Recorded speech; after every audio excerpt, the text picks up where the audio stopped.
علیکم ګرانو کتونکو، زه نازیه اقبال یم، بلکې نازیه اقبال نه هغه مور یم چې د کومې مور سره زیاتی شوی دی او ظلم شوی دی.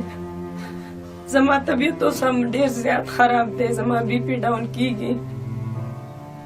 زه بیا په خپل هوش کې نه یم، ما په خپلو سترګو هر څه لیدلي دي، هر څه مې کتلي دي. کتونکو د هغه مور نه تپوس وکئ، ما نه تپوس وکئ چې زما په زړه څه تېرېږي. هره مور د خپل بچی ډېر حفاظت کوي، هره مور دا غواړي چې زما بچی دې دینداره لوی شي او قرآن سبق دې ووایي، 5 وخته مونځ دې وکړي. ټیک ده، زه فنکار یم، زه دا فن کوم، خو زه 5 وخته مونځ الحمدلله په خپله کوم، په خپلو بچو هم کوم. په خپلو بچو مې د قرآن پاک ختمونه هم کړي دي، حفظ ته مې هم کښېنولي دي. د مور چې څه حق دی هغه زه ادا کوم، زه به الله له جواب ورکوم. دا تپوس به زما نه الله کوي زما د بچو د تربیت. مینهوالو تاسو ما سره ودرېږئ په دې خبره کې، او دا خبره رښتیا ده. دا څو ورځې زما طبیعت ډېر زیات خراب و، ولې چې ما دا حادثه نه شوه برداشت کولی. زما بچي زما صرف 2 لوڼه دي، او دا زما نه د هر پښتون لوڼه دي، د هر مسلمان لوڼه دي. زه په حیثیت د نازیه اقبال نه، په حیثیت د یوې مور زه تاسو ته دا خبره کوم چې زه خو نه برداشت کوم دا ظلم. زما نوم دې خراب شي، زما شهرت دې ختم شي. زه نه غواړم چې زما د بچو سره دا ظلم وشو. د دې سزا زه غواړم چې دا دې هلک ته میلاو شي. څکه زما رور نه چې زما پلار هم وی، زما زوی هم وی که نه، ما به بغیر سزا نه پرېښودو. زه غواړم چې د حکومت په ذریعه درته سزا میلاو شي. میډیا زه ډېره شکریه ادا کوم، ټول ماته زما خاوند ته ټلیفونونه کوي، خاص کر سوشل میډیا باندې دا خبر چلیږي، او ټول هم دا خبره کوي چې دا ډېر ظلم شوی دی، ډېر زیاتی شوی دی، دا واجب القتل دی. په کومه ورځ چې ما په خپلو سترګو دا هلک ولیدو، زما سکه د ابۍ بابا راوړی ورور. نو زه هغه خبر زه تاسو ته ویل نه غواړم، زما په خوله نه راځي چې زه هغه خبرې تاسو ته وکړم چې ما خپل سکرور په کم حالات د خپلې وړې 8 کالو لور سره لیدلی دی. سکرور زما د ابۍ بابا راوړی ورور.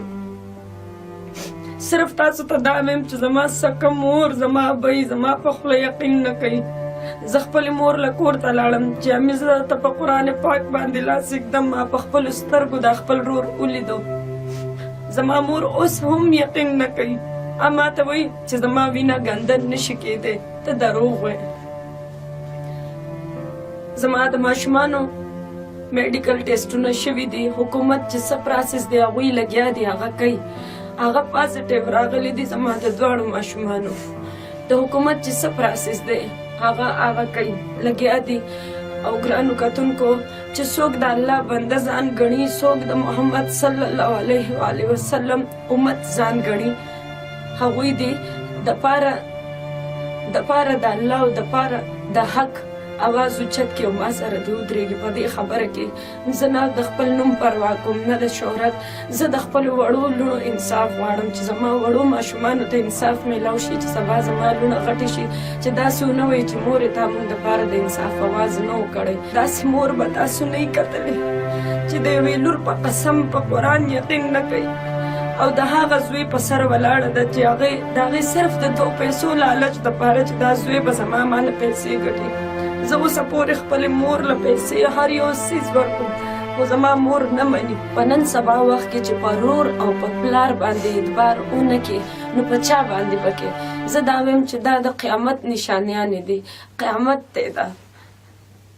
زه دا خبره نشم برداشت کولی. تاسو ته زما دا اپیل دی چې ټول ما سره ودرېږئ په دې خبر. او زه صرف دې خبرې ته ایثار یم. زما مور وایي چې DNA ټیسټ، نو زه د خپل مور دا ارمان هم پوره کوم. د بچپن نه واله اوسه پورې ما د خپل مور او پلار هر خواهش پوره کړی دی، هره سخته هر تکلیف ما تېر کړی دی، خو دا تکلیف زه نشم برداشت کولی او نه یې پټولی شم. کتونکو صرف دې ټیسټ ته موږ ایسار یو چې دا ټیسټ راشي نو زه به پریس کانفرنس به هم کوم او زه به ستاسو مخامخ راځم بیا به انصاف بر الله کوي او لاندې به تاسو بس نور زه هیڅ نه